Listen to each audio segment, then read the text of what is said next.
Hello, welcome to Workshop.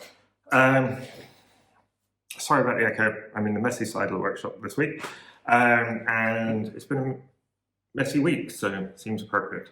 Um, got a whole bunch of bits to run through and a bunch of highs and lows. So let's start here. This here is the body for Verkstaden, which is Swedish for the workshop. And I started this when I moved into the new workshop.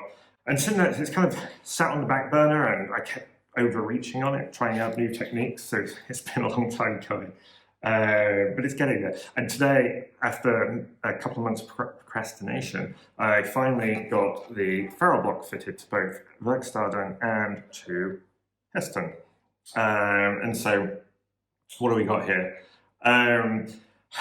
These two guitars plus Delphinen were a trio that I was building in parallel. I'd never used string ferrule blocks before, so I bought one, measured it, figured out how to cut it, and cut all these bodies, and then I ordered the rest of the parts, so 2 more ferrule blocks. You could probably guess where this is going. The 2 that turned up later were just ever so slightly bigger. They were 0.1 of a mil wider, easily within manufacturing tolerances.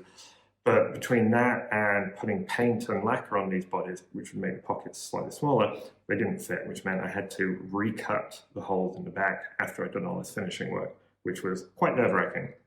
I was worried about the tape pulling up the finish, which can happen. I was worried about the router chipping the hole, and so I just kept putting it off. Finally did it, and it worked. And both of these now have their blocks in, and that makes me very happy, because now they can move forward again. Yeah, so that's good. Verkstaden's immediately paused again though because the pickup cavity is slightly too small because I changed pickups. I had this idea that I would use uncovered pickups in this one. Those ended up going to Delphinen. Now I'm using covered pickups and the cover adds slightly, makes the pickup slightly bigger. And so they don't fit in the holes that I've cut now. And so I need to recut this one. But that's okay, that's less risky than the one on the back. It's frustrating because that's the job for next week now. What else we got here? Well, let's go to Heston. So this is the body for Heston.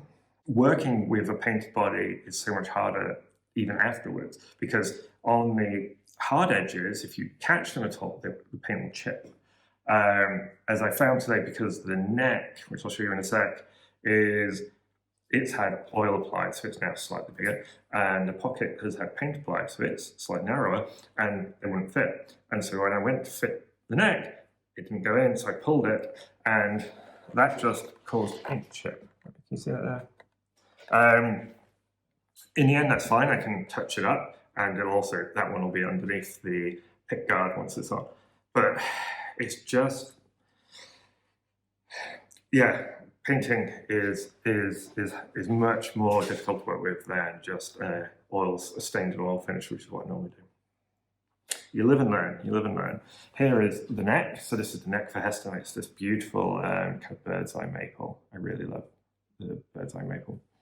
I carved the nut for that today. I think fretboard has shrunk ever so slightly since I applied the finish because I can now feel the fret ends, which I couldn't before.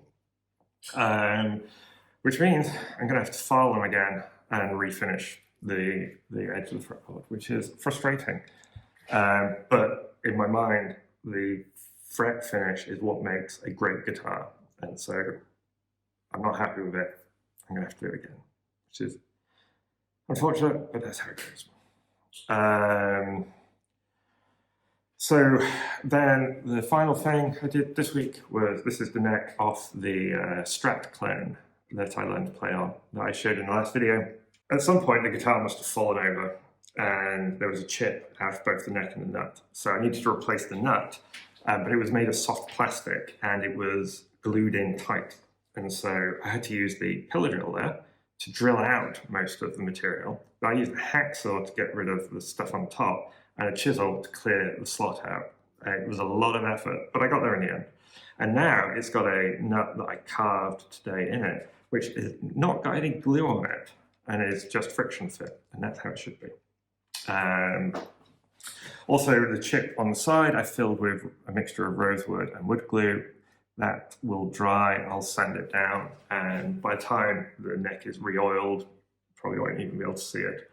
I've also leveled and recrowned the frets, so that's going well.